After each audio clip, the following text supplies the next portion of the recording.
না রে, আজকে আর যাবো না। মানে কি? কতদিন থেকে ডেট ফিক্সড হয়ে আছে, আর কিনা তুই? রাখি, কথা বলতে ইচ্ছে করছে না।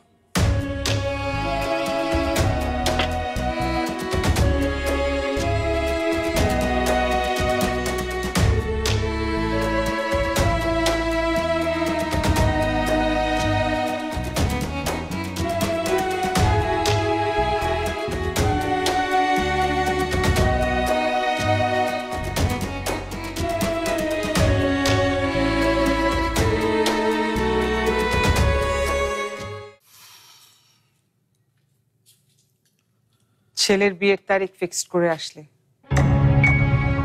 তাও আবার আমাকে না জানিয়ে। আমাকে লুকানোর কি দরকার ছিল আজগর?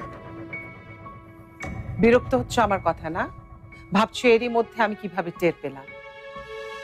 আমার ছেলেটা তোমার মতো হয়নি আজগর। সে আমাকে সব বলে দিয়েছে। সে আমাকে এও বলেছে তুমি তাকে কিভাবে ইমোশনাল ব্ল্যাকমেইল করছো।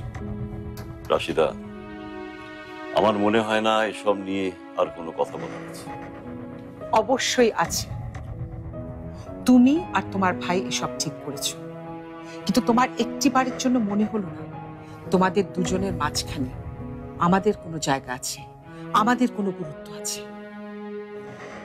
তুমি যেভাবে দেখছো বিষয়টা তেমন নয় রাশিদা। ডাক্তার বলেছে ভাইজানের বেঁচে থাকার সম্ভাবনা খুবই কম, যে কোনো সময় উনি মারা যেতে পারেন। তাই সবকিছু এরকম তাড়াতাড়ি করতে হচ্ছে। তোমরা তোমরা সবাই আমার কাছে গুরুত্বপূর্ণ, তোমাদের সবার জায়গায় আমার কাছে আছে। এতদিন আমিও তাই ভাবতাম, আমিও তাই মনে করতাম। আমিও মনে করতাম আমি আমার ছেলে তোমার জীবনের একটা অংশ। আমরা তোমার জীবনটা ভরিয়ে রেখেছি,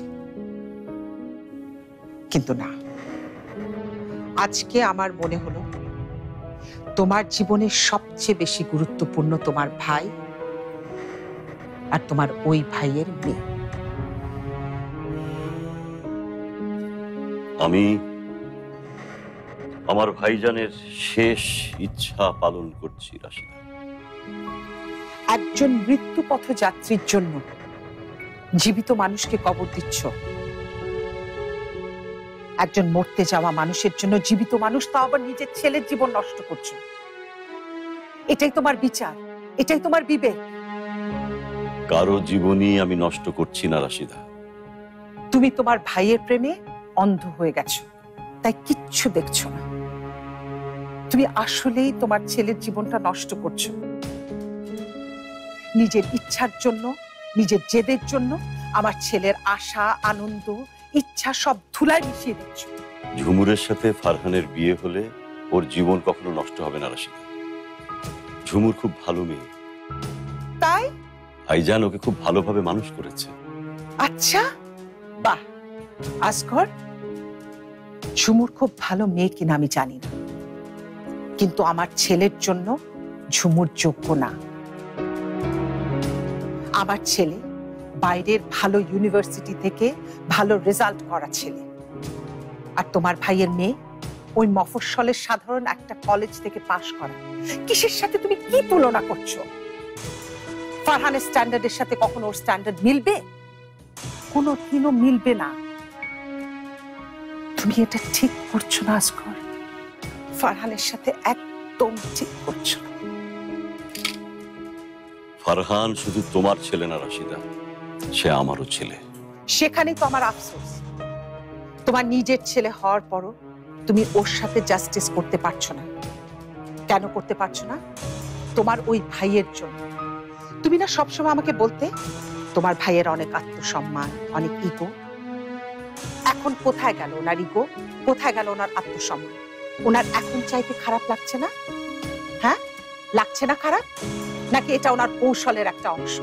যিনি সারাটা জীবন কিচ্ছু চাইবেন না, শেষে এসে ছেলে এবং রাজত্ব, রাজপুত্র সব একসাথে চেয়ে বসবেন, তাই না?